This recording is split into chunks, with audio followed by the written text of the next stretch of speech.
Hey guys, how are you? So guys, our today's topic is about the hypertension. So guys, before watching my lecture, please subscribe my channel and click the bell icon. And if you guys want lectures on some other topics, then you can also comment in the comment section below. Okay guys, let's begin our lecture. So our lecture is about the hypertension, and we must know what is the hypertension. So hypertension is usually, we say that, elevated blood pressure. Okay, so now what is the elevated blood pressure? uh, everyone knows about this, that hypertension is the elevated blood pressure. If someone comes to you, he's elevated, his blood pressure is elevated. If you check his blood pressure, then it is elevated. But we must, as an M.B.B.S students, we must know a lot of more things about this than just knowing about its elevation. Okay, so what is the cutoff point given by the medical sciences? It is 140 by 80 millimeter per mercury. Okay, so if the blood pressure is elevated about 140 by 80 millimeter per mercury, no sorry, 90 millimeter per mercury, then it is elevated and it is known as hypertensive. The person is considered to be hypertensive. But for an M.B.B.S student, just knowing about this is not enough. For knowing the clear concept about hypertension, we must know how it gets elevated, and also what is the blood pressure, how is blood pressure created. So I'm going to do just a brief review about its normal physiology and how it gets elevated. Okay, so guys, for knowing what is blood pressure, we must know that blood pressure is equal to cardiac output and total peripheral resistance. Okay, cardiac output and total peripheral resistance. And what is the definition of blood pressure? It is the pressure exerted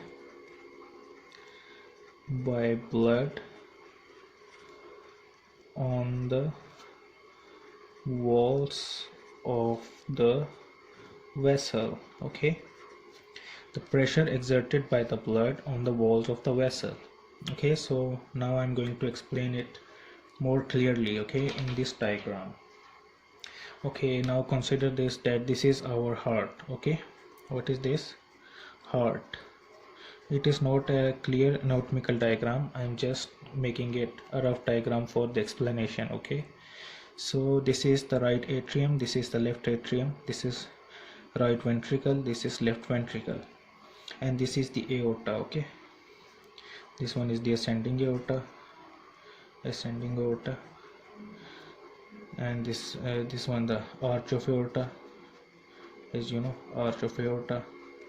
This is descending aorta, and this one may be thoracic or abdominal aorta. Here is the abdominal aorta, but we are not going to go in that detail. So, and this is the artery. This is the arteriole. Okay, this is the artery, this is the arteriole, this is the aorta. This is the capillaries, and this is the vein. The blood is pumped by the left ventricle and it goes into the aorta, and it comes like this here, and it gets stuck here, just gets a little bit resistance by the arterioles, and then again it starts going and into the capillaries, and it does the exchange here within the tissues and then into the venules. These are the venules, then into the veins, and then into the vena cava, and from the vena cava it goes into the, here it goes into the right atrium. Okay, and from there, where it goes, right atrium will contract and the blood will go into the left ventricle. Okay, into the right ventricle, and from right ventricle, where it will go, here is another artery here. This is known as pulmonary artery. And from the pulmonary artery the blood will be pumped here, and here is another wall. This wall was the tricuspid wall, and this one is the pulmonary wall. The blood will go here, right ventricle will pump into the pulmonary artery. Okay, what is this? Pulmonary artery. And which wall is this? Tricuspid. Which one is this? Pulmonary wall. And from here it will go into the lungs. I'm just making small lungs here. These are bronchioles. And from here the pulmonary veins will come. Pulmonary veins will drop the blood into the left ventricle, will drain into the left ventricle, and the blood will come from here into left ventricle. And here is, this one is the mitral wall. Which wall is this? Mitral wall. Mitral. And from here the blood will go into the left ventricle, and from left ventricle it will start going again back into the aorta, and so on. And this wall is aortic wall. So now the main thing is what is the blood pressure, why it is created. Now here, when the left ventricle will contract, it will create a pressure with which the blood will start moving into the aorta, and it will move throughout here. All this pressure will be the pressure created by the left ventricle, and that is 120 millimeter per mercury. Understand? So which pressure is the systolic pressure?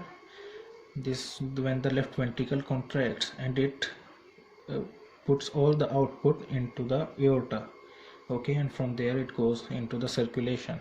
So this output is known as cardiac output, and the pressure with which the cardiac output comes is 120 millimeter per mercury, and this 120 pressure is known as systolic pressure. So what is the systolic pressure here? 120 millimeter per mercury, and it is produced by cardiac output. So now you guys must have understand how the systolic blood pressure is achieved by the contraction of left ventricle. Okay, and now how is the diastolic pressure is really, you see here the blood is coming here, and when it comes here the arterioles tries to stop the blood or slow down the blood. Like for example, these are the arterioles constricted like this, and the blood will try to come here, and it will just move little back because it is coming with 120 millimeter per mercury pressure, and it will come and like this move back. So when it will try to move back, it will just move like this and will try to go back into the ventricle. But the left ventricle is very clever because it has already closed its aortic valve. So when the aortic valve is closed, what will happen? There will be another pressure created inside these arteries, in this aorta, and from the arterioles to the aorta there will be another pressure created. And how much is that pressure?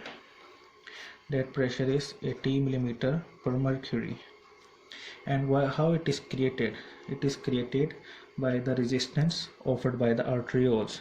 So when the arterioles offer some resistance, then a pressure is created which is 80 millimeter mercury, and it is the diastolic pressure. So what is, how much is diastolic pressure? 180 millimeter per mercury. And remember here how it is created by the resistance offered by the arterioles. Isn't it easy?